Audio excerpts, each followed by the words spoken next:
Yan na, mga ginayat na isang buong malaking sibuyas, isang puso ng bawang, 3 piraso ng sili, yung labuyo, tapos katamtamang luya. I-blend po ito. Go, lagay na. I-blender na siya lahat, sama-sama na. Sabay-sabay na yan.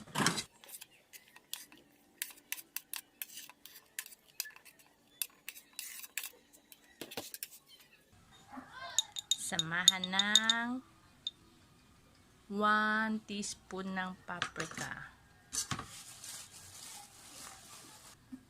1 tablespoon ng paminta para magtitinola lang.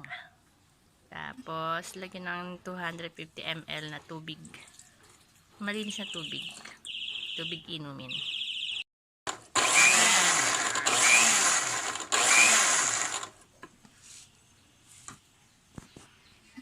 Tapos ihalo pa rin yung mga pinagbalatan.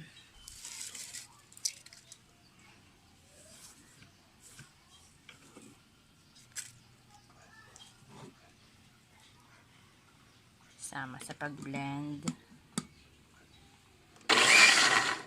Dagdagan uli ng tubig, 250 ml uli. So lahat ng tubig na inilagay ay 500 ml.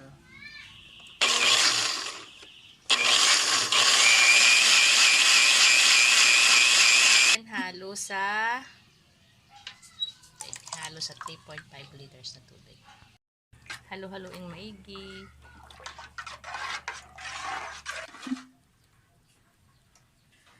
Tapos isalin sa isang maayos na may na container, yung may takip.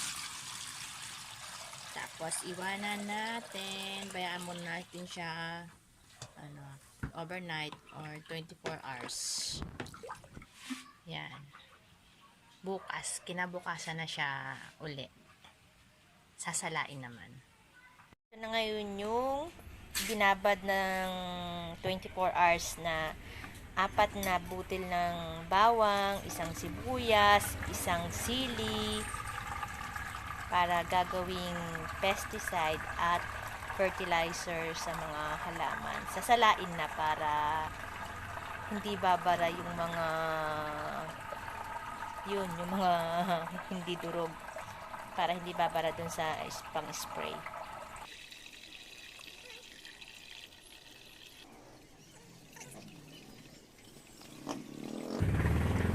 Tapos pigain na lang para makuha lahat ng katas. Yung pinansala ay katsa, pinaglagyan ng harina. Yan. Okay na. Yun na, wala nang babara sa pang-spray. Spray na. 1/2 cup ng solution. Tapos lalagyan ng 1 liter na tubig. Yan, ready na siya para pang-spray. Muna para mahalo.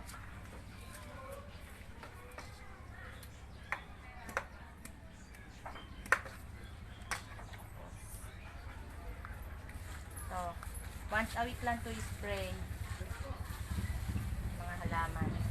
Pampaalis ng mga insekto, saka fertilizer na din. Parang magdidilig lang.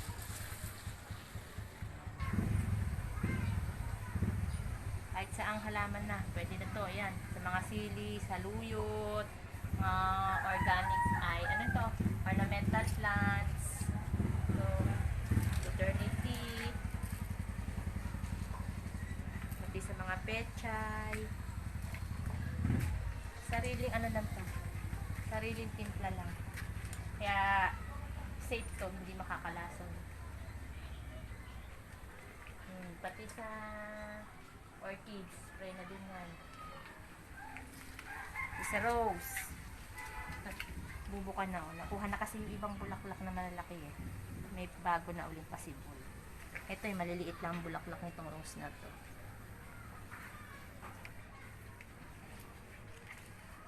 Lumalaki na ang mga okra.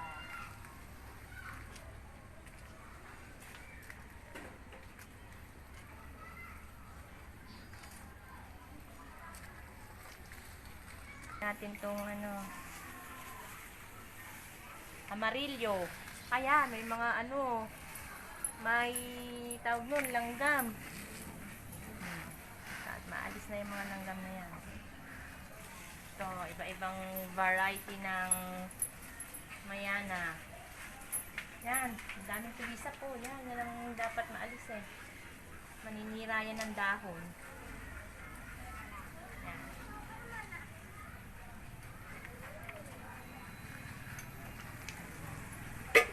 Black siya. Lalago ng mint. Ganda, ang tataba. Dapat ng dahon.